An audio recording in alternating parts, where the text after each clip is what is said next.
como le informé desde el arranque del programa, ayer por la mañana se dio a conocer que como resultado de una plática entre los presidentes Claudia Sheinbaum y Donald Trump, se acordó que los aranceles generales aplicados a México y Canadá, pues en lo que se informó después de la llamada es que en el caso de México se van a posponer por otros 27 días hasta el 2 de abril. ¿Por qué 27? ¿Por qué no otro número de días? Bueno, pues eso ya lo veremos. Está previsto que el día 2 de abril Trump dé a conocer la imposición de otros aranceles a un conjunto de países y en ese marco sabremos si el arancel general que impuso Trump el 1 de febrero a México y a Canadá a través de una orden ejecutiva se mantiene, se prorroga la pausa o se quita.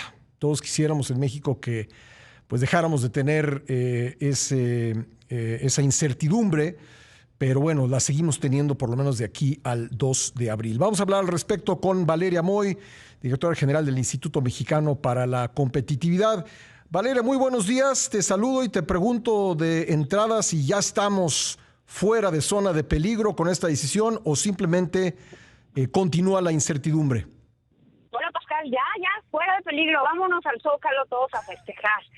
No, a ver, pues evidentemente esto sigue y va a seguir un buen rato, porque ahorita estamos hablando de esta pausa de otros días hasta abril, pues para ver si al presidente Trump le gusta lo que México está haciendo o no le gusta, ya nos dirá él. Sí, pues además del 25 nos pone otros, nos los quita, si se apega al TEMEC o no se apega al TEMEC. Es decir, ahorita no creo que sea prudente decir ya la libramos, para nada, porque además, más allá de estos del 25%, creo que también entiendo, ¿no? Estamos poco a poco sacando la cabeza del agua para ir lidiando con estas olas, ir brincando con estas olas, pero también tenemos el otro arancel, el del acero y el aluminio, que empieza la semana que entra, en teoría, el 12 de marzo. El 12, sí. Y luego también tenemos el de los automóviles, que ese no quedó claro, automóviles, productos agrícolas, productos de la industria farmacéutica, que tampoco tenemos mucha claridad, pero además están los recíprocos, y entonces me dirán, oye, pero si tenemos el TEMEC, no tenemos aranceles. No, sí tenemos aranceles en algunas cosas muy específicas. Entonces, no, o sea, libramos durante otros días, otros 27 días, pues cierta amenaza, pero eso no significa de ninguna manera que ya se arreglaron las cosas, que ya están contentos como siempre, y entonces ahora sí vamos a seguir las reglas establecidas en el acuerdo comercial. Yo creo que pensar eso pues sería un error catastrófico para la economía mexicana, ¿no? Yo lo que creo es que el presidente Trump está ganando tiempo. Olvídate que México esté ganando tiempo, sino que el presidente Trump está ganando tiempo pues para convencer a empresas estadounidenses o empresas de cualquier otro lugar que se establezcan en Estados Unidos bajo esa amenaza de si no, te pongo aranceles. Si no vienes por acá, si esta planta de esta línea de producción no la pones aquí, en Texas, en Arizona, te voy a poner aranceles. Entonces, no me parece que podamos ya cantar victoria, me parece que sería un error estratégico pensar así. Bueno, y tampoco tenemos claro que lo que va a suceder el 2 de abril, porque por ahí creo que la interpretación de la presidenta, a juzgar por sus palabras, es que el 2 de abril, como es el día que anuncian los llamados aranceles compensatorios, como México tiene un acuerdo con Estados Unidos, entonces ese día pues el problema ya va a desaparecer. Pero incluso creo que en el tema de los compensatorios, Trump mencionó en algún momento el IVA que México aplica y que también podría ser sujeto de un arancel compensatorio. El presidente Trump ve el IVA como una barrera comercial. Dice, en México y en otros países se cobra este impuesto al valor agregado, que debo decir, Pascal, que es un gran impuesto porque permite identificar todas las etapas de la cadena productiva de cualquier cosa, porque como todas las etapas intermedias se van deduciendo, puedes identificar perfectamente cuál fue la última etapa y puedes identificar a quién le toca pagarlo. Estados Unidos no lo tiene. Estados Unidos no tiene un impuesto así. En Estados Unidos los impuestos son a la venta, ¿no? Y son impuestos y son estatales. Son estatales, se van directo al consumidor. Y sí, la verdad es que el IVA le parece en su cabeza, ¿no? Le parece una barrera comercial que hace que los precios de los bienes estadounidenses en México o en cualquier otro lugar pues suban, ¿no? Suban porque pues al final del día si se les agrega algo de valor, lo acaba pagando el consumidor. Entonces, lo que dice es, pues voy a hacer algo similar al IVA, pero el tratamiento es distinto, o sea, el tratamiento fiscal es distinto, y no creo que sean equiparables, ¿no?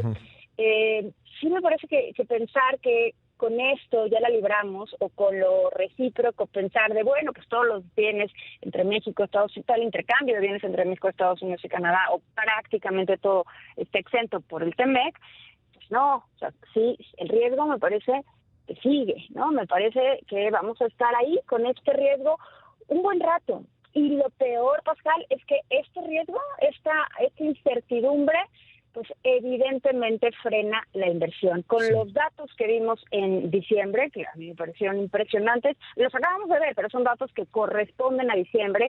La inversión cayó en diciembre 2.1%, todo el año 4%.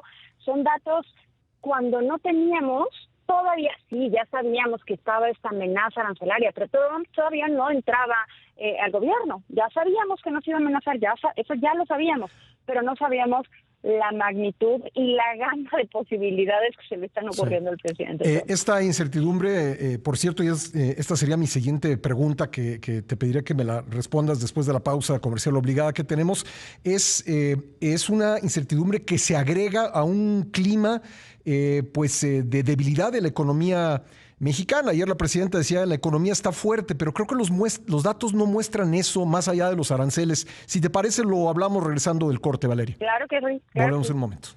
Le agradezco a Valeria Moy, directora general del INCO, que me haya esperado para continuar esta entrevista.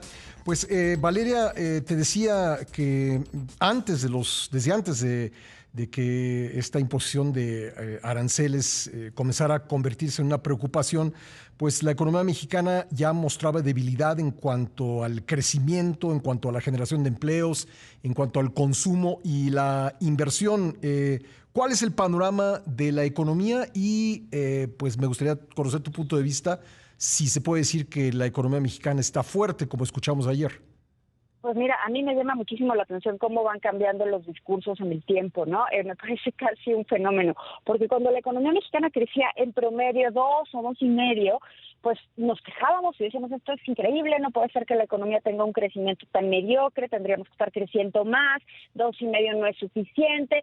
Y bueno, ahora la expectativa promedio de crecimiento para este año no llega siquiera al 1%, está en 0.7, con algunas instituciones ya teniéndola prácticamente en cero, bueno, sino prácticamente en cero. Banamex, ¿no? Cero en cero, ¿no? Banamex ya la tiene en cero, y bueno, el más optimista en este conteo de expectativas es la Secretaría de Hacienda, con un 2.5, entonces pues o sea, se entiende que tengas ese promedio, pero te puedes dar una idea que todas las instituciones están pues más hacia el lado por debajo del 1%.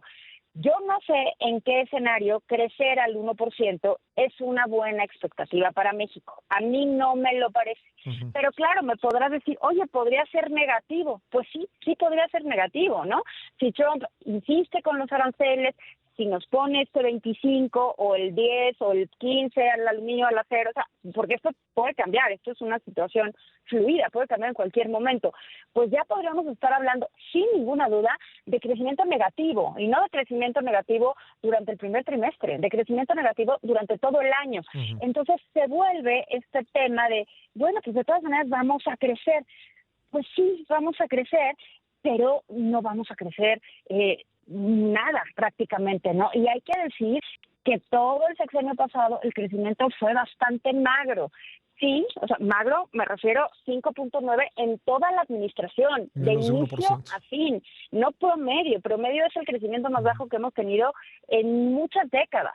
Entonces, pues cuando hablamos de que la expectativa de crecimiento es positiva y que podría ser pues peor, pues sí podría ser peor frente a lo que tenemos encima con el presidente de Estados Unidos, pero también me parece, Pascal, que estas expectativas arancelarias y demás están impidiendo que México tome decisiones bien importantes en materia estructural, en materia económica. que a lo mejor, y voy a tratar, o sea, tengo que ser muy cuidadosa al decir esto, a lo mejor la presión del presidente Trump ocasiona que eventualmente tengamos mejores decisiones en materia de política pública o mejores decisiones en materia de inversión pública. A lo mejor eso nos obliga a darnos cuenta de la tarea que no hemos hecho. No me gusta que sea por una imposición del exterior y tampoco me gusta que esto evidentemente pues toma tiempo, ¿no? Porque por más que quieras, bueno, vamos a fomentar las cadenas de proveeduría y ahora sí vamos a cambiar las reglas de generación eléctrica para que todo el mundo pueda participar y que el sector crezca, y como queremos agregarle valor, necesitamos más energía.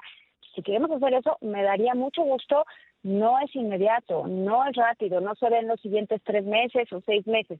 Y esta incertidumbre que le mete el presidente Trump a cualquier cosa, pues sí me parece que va deteniendo esas decisiones y en consecuencia inversión. Y lo vemos pues con el dato de inversión que ya comentaba. Además, ese tipo de decisiones pues toman tiempo, ¿no? En materializarse y en rendir sus frutos. Así que pues mientras más lo pospongamos, más tardaremos en poder regresar al país a una senda de crecimiento, pues por lo menos como el que se daba en los años del llamado neoliberalismo de 2% promedio anual.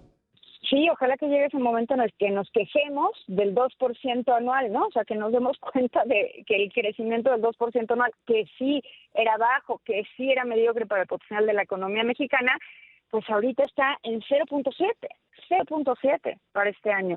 Y hace poco que sacó Banco de México su informe de crecimiento donde habla un poco más de perspectivas de mediano y de largo plazo, pues vemos que tampoco llega al 2%. En el largo plazo, o sea, en el mediano largo plazo, ya hablando de muchos más años. Entonces, sí hay algo estructural, Pascal, que no estamos haciendo bien. Claro, hay diferencias regionales bien importantes, ¿no? Hay partes del país, hay zonas del país que están creciendo de forma impresionante y hay zonas del país que simplemente no van a crecer. Y no van a crecer no porque no quiera yo que crezcan, sino porque no se están dando ningún tipo de condición, no se están dando ninguna condición para que estados como Guerrero, Oaxaca, Chiapas puedan crecer de manera sostenida. Valera, me quedan solo 2 minutos, pero preguntarte por último, un crecimiento de 0.7, como es el promedio de las expectativas, ¿qué implicaría? ¿Qué efectos inmediatos tendría? Pues mira, me parece que la parte más evidente que podemos medir es el consumo. El consumo depende principalmente del ingreso. Y esto lo podemos entender todos, lo pueden entender todas las personas, es si tú tienes más ingreso, consumes más, ¿no? Es una relación muy directa, muy clara. ¿Y en qué porcentaje consumes más? Pues alrededor de 1.7, es decir, si tu ingreso sube 100, típicamente 70 se van a consumo. En el caso de México puede cambiar en el tiempo, ¿no? En el caso de Estados Unidos es todavía más. Entonces, si baja tu ingreso, pues evidentemente también baja tu consumo. Y creo que los últimos datos de consumo lo empiezan a mostrar, ¿no? El consumo que se recuperó después de la pandemia también se tardó en recuperarse, pero se recuperó, ya está mostrando una desaceleración. Estamos en una desaceleración con cambios en la forma de consumir, ¿no? Porque yo también escucho mucha gente que me dice, oye, pero ve, los restaurantes están llenos y los hoteles y los aviones. Pues no todo está así. Vemos cifras de turismo, por ejemplo, y son muy malas cifras. O sea, sí están mostrando caídas. Estamos viendo cifras en el consumo de servicios que empiezan a caer. Entonces, se está reacomodando el consumo y cuando tenemos una caída del ingreso, a mí me parece que lo que más rápido y más claro se va a ver es una caída en el consumo. Bueno, y ese había sido el motor que de alguna manera nos estaba sacando adelante. Pues Valeria, muchísimas gracias por haber estado con nosotros esta mañana. Encantada, Pascal, un abrazo. Otro para ti, gracias. Valeria Moy es la directora general del IMCO.